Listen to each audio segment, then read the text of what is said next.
Un poème, mettons, qui aurait commencé au milieu, nel mezzo del cammino, il y a juste 99 chants, et dont l'inconcevable achèvement serait, sur le plan logique et narratif, une précondition de son début.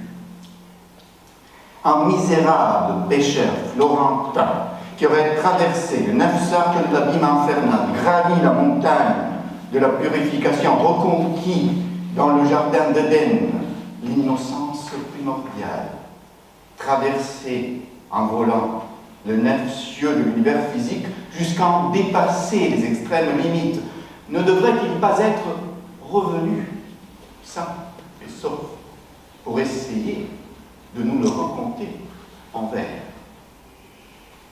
Et comment pourrait-il, après avoir vu l'invisible, décrire ce qui dépasse la capacité de la mémoire humaine et jusqu'aux possibilités de notre langage? Comment finit-il de recommencer un poème infini? Peut-être en silence, avec un pont, un enjambement de silence, discrètement suspendu entre l'avant-dernier et l'avant-premier chant. E comincio questa santa orazione.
Ou alors peut-être avec une prière qui par force d'amour étendrait les frontières du possible. Vergine Madre, oxymore, fille de ton fils, paradoxe, umile e alta, antithèse oxymorique évidemment, più che creatura, hyperbole. Et le troisième vers du 33e canto, de la troisième cantica, bat ses accents métriques sur la réitération de la syllabe ter, termine fisso, d'eterno concilio, en indiquant dans le corps d'une femme la ligne de démarcation termine entre les deux âges de l'humanité, établie fisso depuis le commencement des temps par l'éterno concilio, la providence divine. La structure métrique de la première terzina revient presque identique dans les 6 suivantes.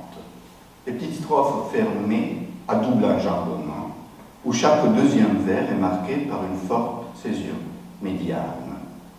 L'homme qui prie est en intimité avec sa divinité. Pour pas moins que 17 fois, en 39 vers, il la tutoie. Tout, lui dit-il, toi, tu es bien celle qui a rendu la nature humaine aussi noble que celui qui l'avait créée se laissa créer par elle.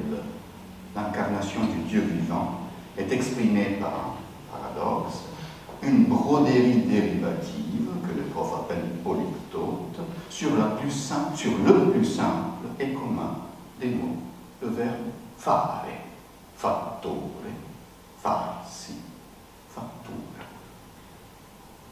Intimité et solennité progressent ensemble nel ventre.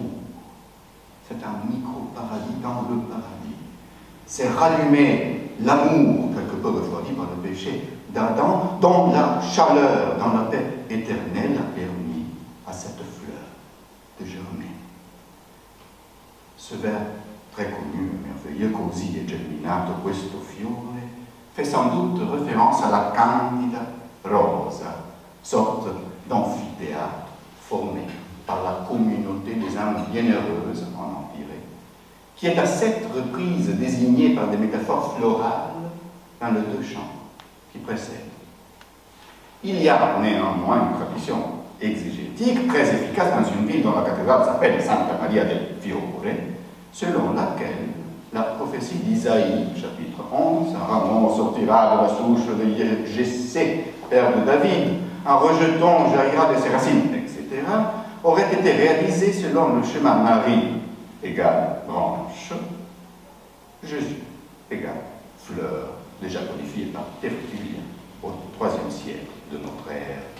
Selon une autre tradition, au moins aussi répandue dans l'hymnologie et la prédication mariale, c'est la Vierge elle-même qui serait une fleur, plus précisément une rose. Rose mystique, rose divine, rose sans épines, rose parmi les épines, rose des roses, etc. Tradition que Dante lui-même reçoit dans le vers inoubliable d'il y a juste 10 chants.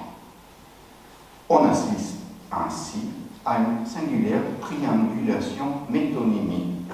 La mère rose a conçu l'enfant fleur, permettant ainsi à la rose des bienheureux, qui l'inclut à jamais, de s'épanouir.